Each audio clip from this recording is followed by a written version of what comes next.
What's going on, guys? It's James here from Set for Tomorrow. Today we are going to talk about backing tracks. So whether you're in a band that's been doing this for a couple years now or you don't even know what backing tracks are, this video is for you because this is the 3 levels of backing tracks. Let's get it.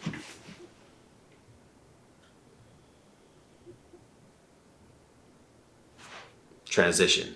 Alright, so before we get to level 1, we gotta talk about what backing tracks are and why you might need them. So long story short, a lot of music these days uses several different layers of production. And that can be impacts, risers, violins, pianos, to make that song more impactful, more theatrical. And reproducing that live is key because you wanna sound the same from the song to a live performance. Bringing all of those instruments or having someone that can do that is close to impossible for a lot of smaller bands. So the use of backing tracks emerged where you essentially put that orchestra, put that piano, violin, whatever, impact riser on an MP3 or WAV file, just an audio file that you play along to. And so when you get to that part in that song, that will trigger, that will happen. That's essentially why you might leverage backing tracks and what they do for your live performance. All right, let's pause real quick. Before we get into any of this other stuff, this is the most important thing. If your drummer cannot play with a metronome, this will not be possible for you. Your drummer is the person that keeps time for the entire band, and if they cannot play with the metronome, none of these solutions will work. If they're off by even 1 beat, it will throw off the entire production and the backing track. So you need to have a drummer that can play with a metronome. If you don't have that, don't even bother with setting up backing tracks. This is not for you, but if you do, let's get into the rest of it. All right, so how do you go about getting a backing track for your live set? So if you're a band that's never used backing tracks before and you have no producing experience, don't even have a digital audio workstation or anything, I would say 100% get with your producer, ask them for backing tracks. So what you'll often get from this producer is an audio file for each song, and on the left, you'll probably have the click, so the metronome that keeps everybody in time, and then you'll have on the right hand side the actual production. So it'll just be a mono click on the left and then the production mono on the right. So if you're a band that's been doing this for some time now and you have some production experience, it might be in your best benefit to actually ask for the raw stems from your producer. So this will be every single audio file that they use to make the final song. So you'll get vocal layers, you'll get production layers, you'll get drums, you'll get guitars, every single thing you could possibly need you can get from your producer. So what you can do with this is pretty powerful. You can create your own custom backing tracks. Yes, you can with option 1, where you just ask the producer to create it for you. For some reason, 2 years from now, lose a guitarist, lose a bassist, you can always just go back to those stems and throw that into the backing track. So a couple important things to know when you're doing your own backing tracks or you got a producer creating them for you. All right, so number 1, when you're sending your backing tracks to front of house, you wanna make sure they're not clipping. Often when producers mix and master, they get that song as loud as they fucking can, and it's so close to clipping, it has no headroom for anything. If you send that to the sound guy, they're gonna be pissed off because you might blow their speakers. Number 2, the apparent loudness from song to song might differ, so you gotta make sure that matches. If you have a song that you're playing from 3 years ago to a song that you're playing that you just released, that apparent loudness, the loudest part in that song, might be extremely different from those mixes. So you wanna make sure they're a little bit the same. You know, you don't want to squash the dynamics of the song or of the backing tracks, but you want to make sure they're close to the same. All right, level 1. So you've never used backing tracks before in your life. You finally have the audio file from your producer. You want to use it in a live setting. What do? You'll need to load this up on a phone, on an iPad, a laptop, whatever the case may be. You'll need it on something that can play it back. Once you have that, you'll need to split the audio. So the producer likely put the click on the left or vice versa, and then the audio for the tracks on the other side.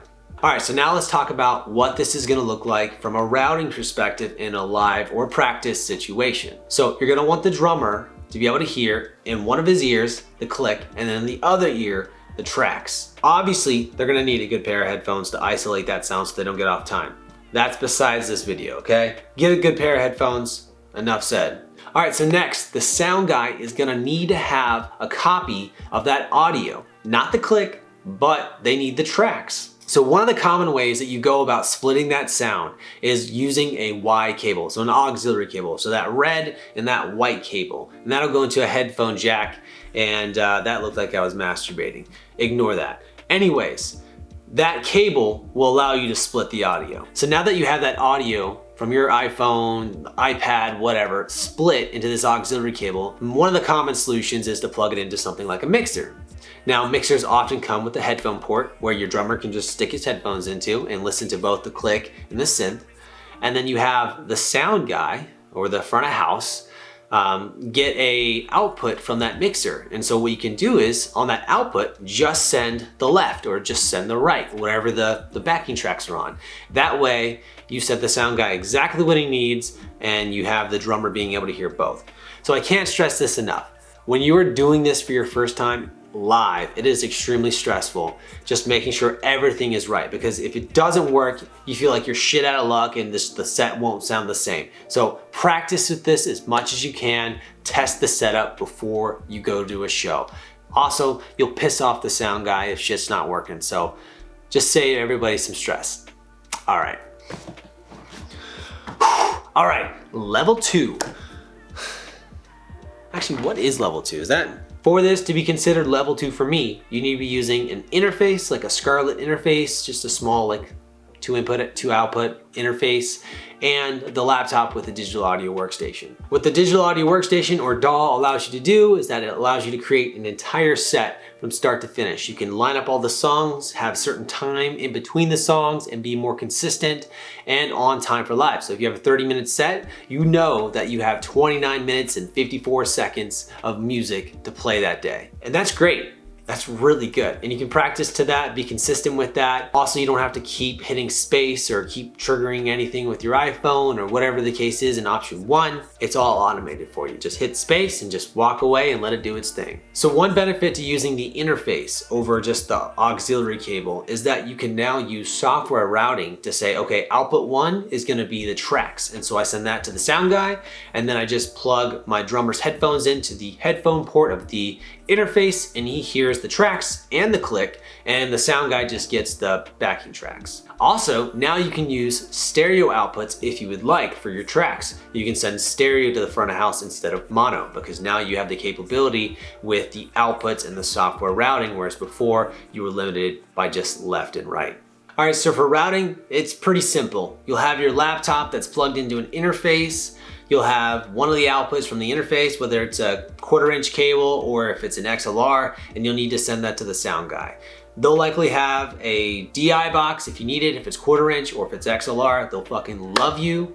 Either way, you'll send that to the sound guy, whether it's mono or stereo tracks, and they'll know what to do with it. All right, level 3. So you got a laptop that controls your live session. You got all the backing tracks lined up for exactly how you want to play, but you want to do a little bit more. What do? You are now sending multiple tracks of different varying sources. You might have a guitar track because you have 3 guitars somewhere. You might have extra vocals that need to be put on their own track. All of these are separate audio files in your DAW that are being sent to front of house on different outputs. All right, so for routing in a live situation, this will look similar to level 2, except that you'll have more outputs. In this situation, you will likely want to use a snake. Now, what a snake is essentially is just a very long aggregated, or like a kind of like a conduit of XLRs. So it's not just one XLR, it's got like 10, 16 XLRs in this long cable, and it just fans out at the end into different tails. You want all those tails labeled with all of your different outputs that you're sending to the sound guy to make his life easy. He will thank you so much for that. And it will also make your life easy as well. The last thing I want to say about routing for live is that if you're using a digital mixer, something like an X32 that's racked in your rig, and you're using backing tracks and maybe even DI, guitars, and whatever else, you can do a lot of software routing by plugging in that X32 directly to the laptop and using that as your interface. So instead of having like a Scarlett that's racked into your rig, you can plug that X32 directly into your laptop via USB cable and do all the software routing of all your backing tracks into the X32 to save you space in the rack. All right, so the last thing I want to say about this level is that please do not over backtrack your live sessions. This is where backing tracks get a bad rep. If you add way too many guitars where you don't even need to play, you can just stop playing and it's still going. Or if you don't even need to sing, whatever the case may be, people will notice and will get frustrated and upset. It's not just the musicians, people will notice. So please, please watch yourself here and don't over backtrack yourself. All right, so I wanted to show you guys an example of what our session looks like for when we play live. So there's a lot that's going on here. We got set markers, time signatures, tempo, the click track, all the different patch changes for our bass and guitar, and then the songs, and then to top all of that off, the lights. It's just insane. There's just way too much to cover right now. So let's stick to what we're talking about and talk about the backing tracks, okay? So the song that we're gonna talk about today is Renegade. So let's break open that folder and see what's going on in there. So in this folder, we have 4 audio tracks. We have the intro, the song, the production, and the guitar. The intro is exactly what you would think it is. Often we start with this song, so we created some type of build up into the set to kind of, whether it's walking onto or just get the crowd into the room, whatever the case may be, we have an intro for this song, and this is exactly what it sounds like.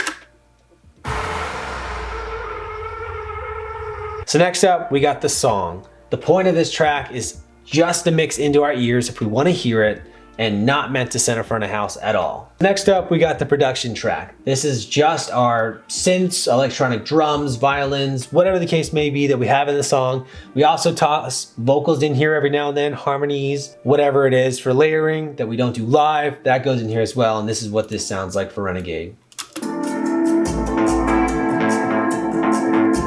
So the last thing that we got going on here is the guitar track.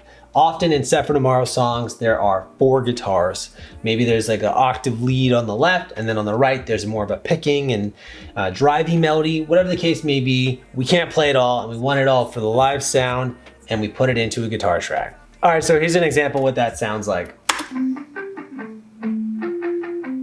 It's just an octave of the Renegade rhythm for the verse. That's it.